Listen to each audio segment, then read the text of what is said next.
안녕하세요. 사연을 부탁해입니다. 오늘의 사연을 소개하겠습니다. 우리 시아버님은 아들밖에 모르는 그런 분이셨습니다. 결혼을 하기 위해 시댁에 첫 인사를 갔던 날 시아버님이 제게 다짜고짜 물었거든요. 너도 들어서 알겠지만 우리 집안이 아들이 아주 귀한 집안이다. 그러니 넌 반드시 손자를 낳아야 한다. 알겠니? 그것만 약속하면 이 결혼 허락하마. 여보, 오늘 처음 인사 왔는데 너무 그러지 마요. 그리고 그게 사람 맘대로 되는 일도 아니고. 시어머님이 제 눈치를 보며 조용히 말을 하고 있었는데요. 어디 하늘 같은 남편이 말하고 있는데 끼어들긴. 이 아들도 말이야. 노력하면 다 나을 수 있는 거야. 사람이 하는 일인데 안 되는 게 어딨어. 그니까 넌 반드시 아들을 낳아야 한다. 알겠냐? 그것만 약속해주면 혼수고 뭐고 하나도 안 해와도 된다. 아버지가 자꾸 이러시니까 그동안 제가 결혼을 안 하려고 했던 거예요. 전 이 사람 아니면 앞으로 결혼 안 하고 혼자 살 거니까 그런 줄 아세요. 남편이 시아버님을 노려보기까지 했어요. 남편의 말에 시아버님이 등을 돌린 채 긴 한숨을 내쉬었고요. 그때 당시 시아버님만 봤더라면 절대 결혼을 하지 않았을 텐데 시댁은 시아버님만 빼놓고 보면 어디 하나 나무랄 데가 없었습니다. 남편도 정말 좋은 사람이었기에 항상 제 편이 되어주었고 시어머님 또한 좋은 분이셨거든요.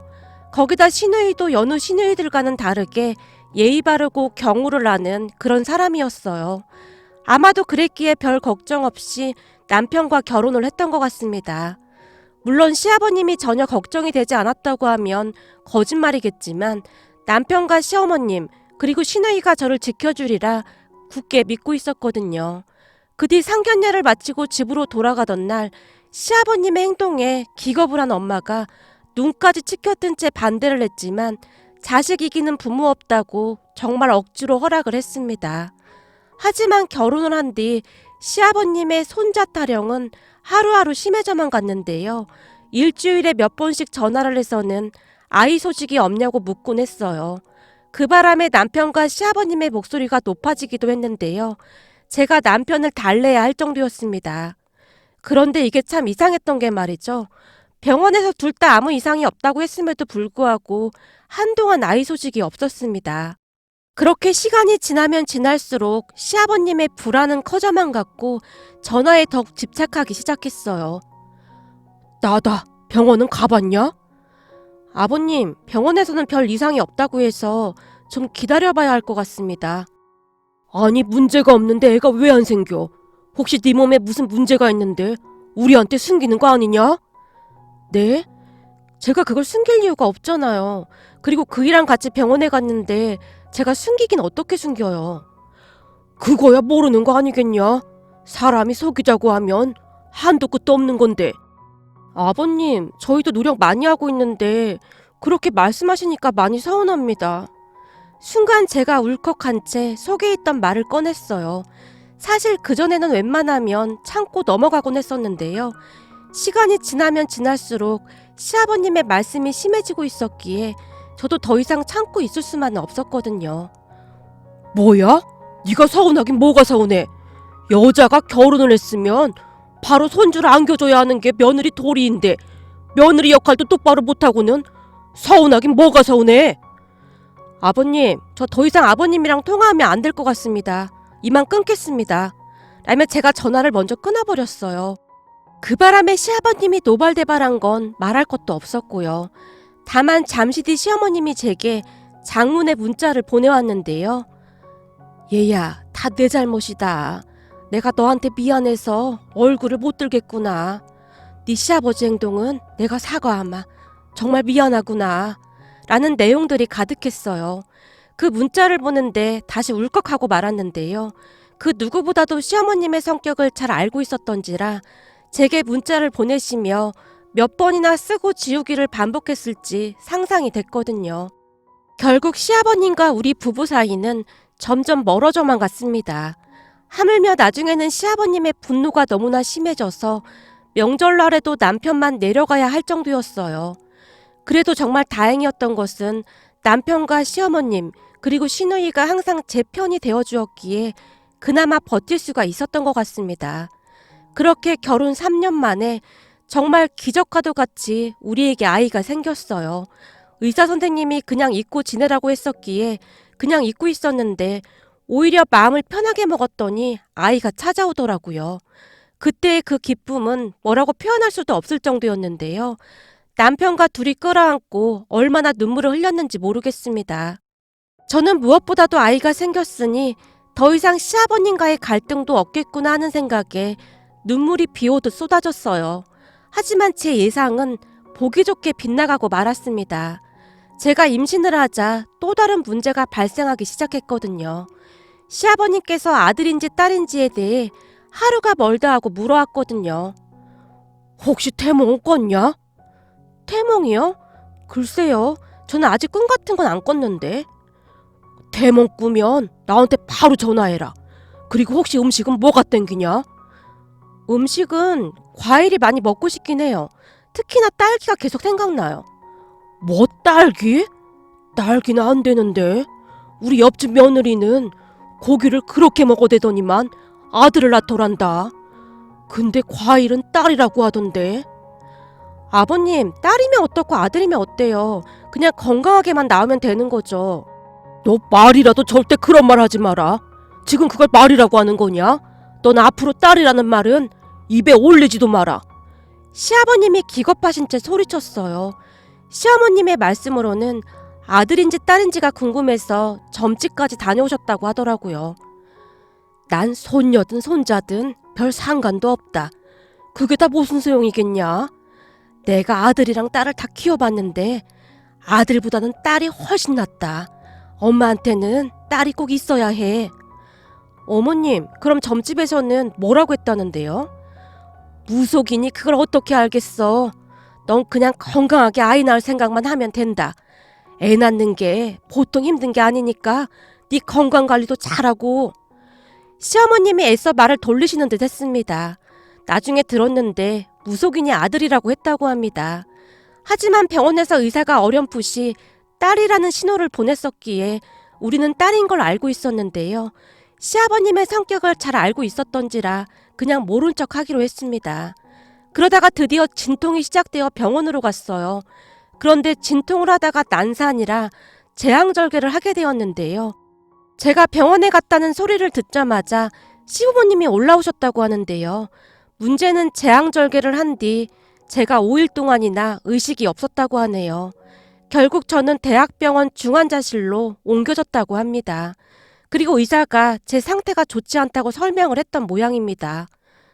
출혈이 심해서 의식이 없는 상태입니다. 우선 의식이 돌아올 때까지 더 지켜봐야 할 것 같습니다. 그 순간 시아버님의 얼굴이 새파랗게 질렸다고 하는데요. 선생님, 그럼 혹시 우리 며느리 잘못되는 겁니까? 그런 건 아니죠? 우선은 좀 지켜보시죠. 의사가 냉랭한 표정으로 가버렸다고 하네요. 그 바람에 한바탕 난리가 났었다고 하는데요. 신우이의 말에 따르면 시아버님께서 병원 바닥에 주저앉으신 채 대성통곡을 했다고 합니다. 그러다가는 의사만 보면 시아버님께서 선생님, 제발 우리 며느리 좀 살려주세요. 왜 아직도 눈을 못 뜨는 겁니까? 제발 좀 살려주세요. 라며 빌고 또 빌었다고 하네요. 시댁 가족들은 그동안 시아버님이 눈물 흘리는 모습을 처음 봤다고 하면서 다들 놀란 기색이 역력해 보였어요. 그뿐만이 아니라 시아버님은 시어머님과 함께 병실 앞을 한시도 떠나지 않았다고 했어요. 그런데 5일 만에 기적같이 제가 눈을 떴다는데요. 모든 가족들이 뛸 듯이 기뻐한 건 말할 것도 없었고요. 의식이 돌아온 뒤 마음고생하신 시부모님께 그만 가보셔도 된다고 했지만 아니다. 네가 고생이 많았다. 어디 불편한 데는 없고? 있으면 빨리 말해야 한다. 라며 시아버님의 눈에 눈물까지 그렁그렁했어요. 의식을 찾고 난 뒤 너무나 놀란 나머지 제가 어리둥절해 있자 시어머님이 조용히 눈물을 훔치셨는데요.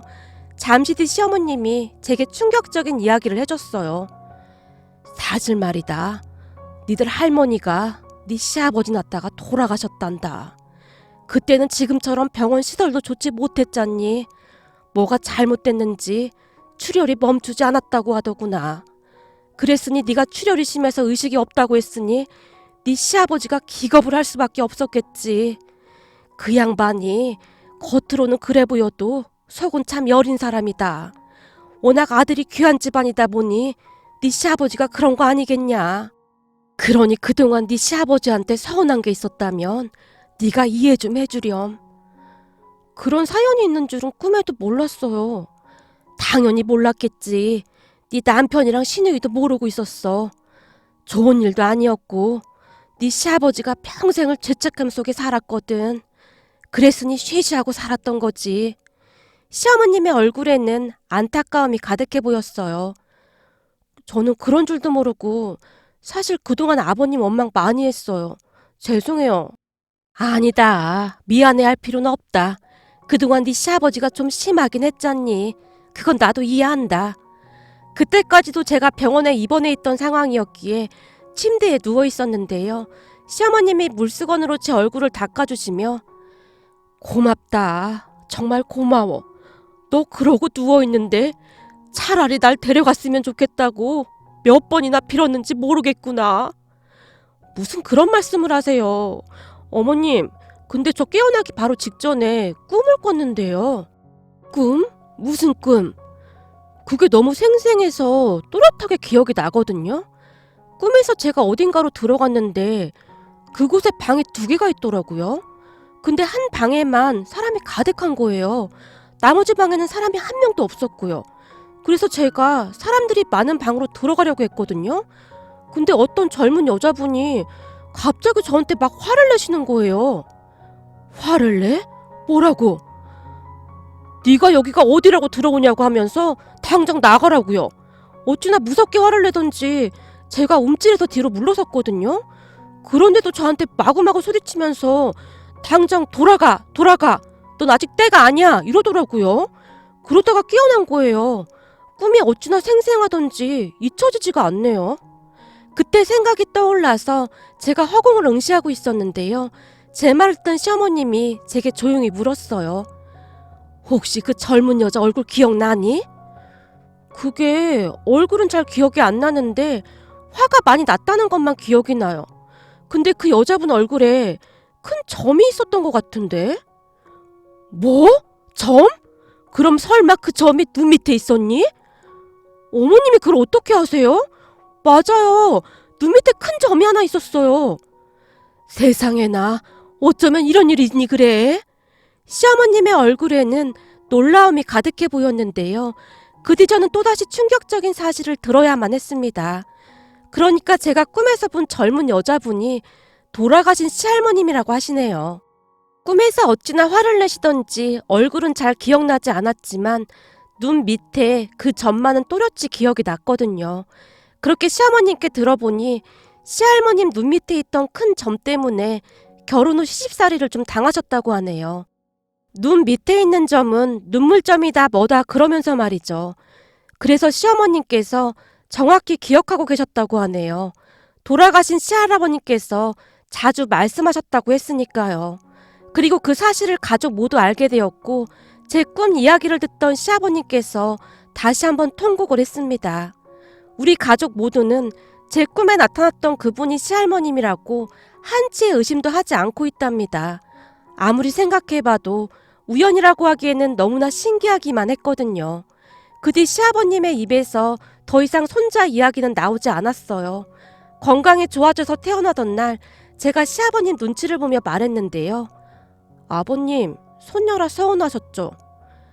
아니, 얘가 무슨 말을 하는 거야? 서운하긴 뭘 서운해. 아들이고 나발이고 난 이제 니들만 건강하면 아무 소원도 없다. 그깟 손자가 뭔 대수라고.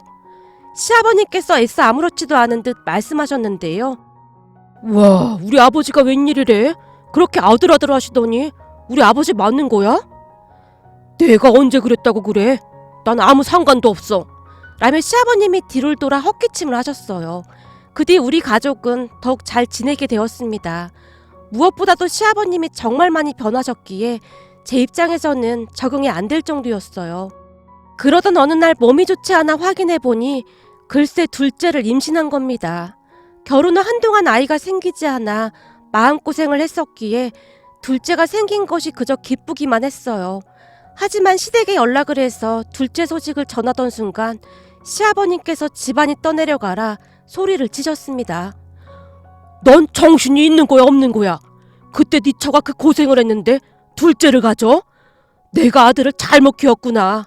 이놈아, 넌 네 생각만 하냐? 어떻게 이런 모질이가 나왔는지? 아버지, 그렇다고 해서 이미 생겼는데 어떻게 하겠어요. 집사람도 그냥 낳겠다고 하고 있어요. 이놈아, 그걸 그냥 두면 어떡해. 네가 뜯어 말려야지. 네가 낳는 거 아니라고 그냥 막 씨부리는구나. 그냥 포기하고 하나만 잘 키워. 요즘 젊은 사람들 보니 하나만 낳아서 잘 키우더만. 시아버님이 단호하게 말씀하셨다고 하네요. 그리고 얼마 뒤 의사가 말하기를 둘째가 아들이라고 했어요. 그 말을 듣자마자 남편이 시아버님께 다시 연락을 드렸는데요. 지금 아들이 문제냐? 다 필요 없어. 지금 우리 보고 그때 그 생지옥을 다시 경험하라 그 말이냐? 다시 생각해도 끔찍하다 끔찍해. 시아버님의 생각은 확고하기만 했습니다. 하지만 우리에게 찾아온 둘째를 포기할 수가 없었습니다. 그렇게 결국 우리는 건강한 아들을 낳았답니다. 둘째를 낳기 전 시아버님의 불안 증상이 심해져만 갔는데요. 무사히 둘째가 태어났다는 소식을 들은 시아버님이 제 소식부터 물었다고 합니다. 제가 무사하다는 소식을 전하자마자 그대로 바닥에 주저앉으셨다고 하네요. 그 말을 듣는데 저도 모르게 가슴이 뭉클해졌어요. 그동안 얼마나 마음고생을 하셨을까 싶었거든요. 그리고 그 뒤부터 시아버님은 마치 같은 분이 맞나 싶을 정도로 변해가셨는데요. 제가 시댁에 가서 설거지라도 하려고 하면 말리기까지 했어요. 몸도 약한데 설거지는 무슨 설거지야. 그런 건 남자가 하는 거다. 설거지는 앞으로 네가 해. 저요? 아버지, 지금 저한테 말씀하신 거예요? 그래 이놈아. 그럼 여기 너 말고 남자가 또 누가 있어? 네가 가서 해. 네 처는 하루 종일 애 보느라 고생인데 설거지는 네가 해야지. 아니 아버지가 남자는 설거지 그런 거 하면 안 된다면서요. 안 되긴 왜 안 돼? 이놈아, 세상이 바뀌었어. 앞으로는 설거지 청소 그런 거는 네가 다 해. 알겠어? 아버지 요즘 왜 이러세요? 너무 많이 변해서 적응이 안 되잖아요. 잔말 말고 넌 시키는 대로 해. 참 그리고 다들 모인 김에 내가 할 말이 있는데 매년 제사가 5번이잖아. 그것도 한 번으로 줄이자고. 내가 알아보니 요즘은 한꺼번에 제사 모시는 집도 많더라고. 시아버님이 큰 결심을 한 듯 가족들을 둘러보며 말씀하셨는데요. 아버님, 그건 안 될 것 같은데요? 뭐? 안 되다니 그게 무슨 말이야? 그건 정말 배은 망덕한 거죠. 그때 제가 사경을 헤매고 있을 때 할머님께서 저를 도와주셨잖아요. 그렇게 살려주셨는데 제사를 없애면 많이 서운해하실 것 같아요. 저는 앞으로 조상님 제사 진짜 잘 지낼 생각이거든요. 제가 조상님 덕분에 이렇게 잘 살고 있는데 제사라도 정성껏 잘 지내드려야죠. 그렇구나. 난 니들 힘들까봐 그랬는데 네 말 들어보니 네 말도 맞는 것 같구나. 당연하죠. 전 그때 그 일이 우연이라고 생각하지 않아요. 아무리 생각해봐도 시할머님이 분명했어요. 제가 목소리에 힘까지 주면서 말했는데요. 옆에서 듣고 있던 시누이가 긴 한숨을 내쉬었어요. 아휴, 다른 집들은 다들 제사 안 지낸다고 난리인데 우리 집 며느리가 스스로 제사를 지낸다고 그러고 있으니 암튼 새언니를 누가 말리겠어요. 하긴 뭐 새언니 입장에서는 그럴 수도 있겠네요.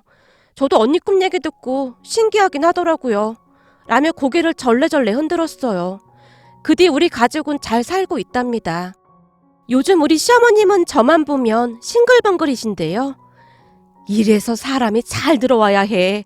네 덕분에 네 시아버지가 저렇게 변하지 않았니? 요즘은 네 시아버지가 설거지도 하고 청소도 하고 참 별일이 다 있구나. 내가 너한테 항상 고맙구나. 라며 좋아하시네요. 시아버님께서 노력하시는 모습을 보며 저도 시부모님께 더욱 잘하려고 항상 노력하고 있답니다. 오늘도 시아버님은 우리 딸과 영상통화를 하며 한박 웃음을 짓고 계시네요. 그러한 모습을 보고 있노라니 문득 지나간 일들이 떠올라서 이렇게 글 보내봅니다. 오늘의 사연은 여기까지였습니다.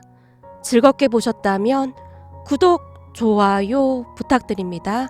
고맙습니다.